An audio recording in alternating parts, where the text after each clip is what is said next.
สบายดียังไงไปสิพาไปเอาเครื่องสั่งเครื่องอยู่แบบสิไปจากคลิปกันเลยมีโอกาสดีคลิปไม่บอกสั่งเครื่องยังมาเป็นตาสั่งบ่มีคลิปที่เห็นคอนเทนต์แล้วถ้าเกี่ยมเบิ่งกันว่าเป็นหยังที่สั่งมาประมาณ 4-5 มื้อไปเอาที่ส่งกับเครื่องถ้าติดตามเบิ่งกันว่าสิเป็นยังไงติดตามเบิ่งกันเนาะว่าเครื่องนี้สั่งมามันสิเป็นยังมาสิพาไป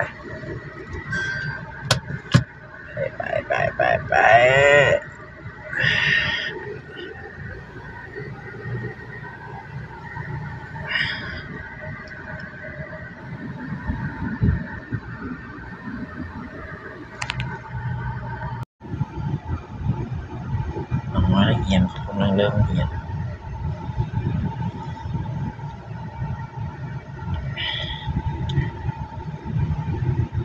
หลายมื้อแล้วบ่ได้ไปเอาเครื่องสั่งได้ 4-5 มื้อแล้ว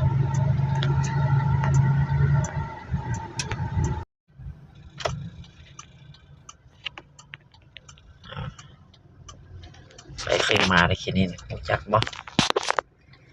ประมาณนี้นะขับรถเดี๋ยวถ่ายคลิป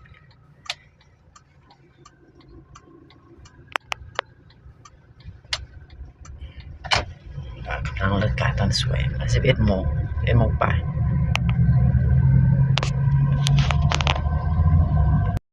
วันนี้เดี๋ยวมาแล้ววันอาทิตย์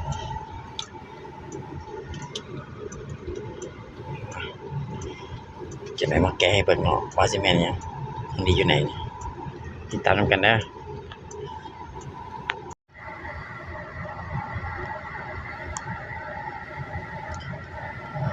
สวยวัน12 โมงเนี่ยรถยังติดอยู่เขตเชียงกงเอาเอ้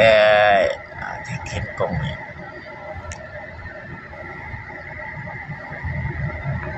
คนดีแล้วแม่นนะแทน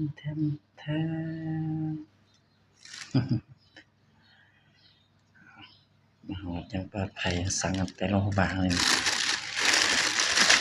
เนาะ30 หลังนี่ก็ซอกสั่งแม่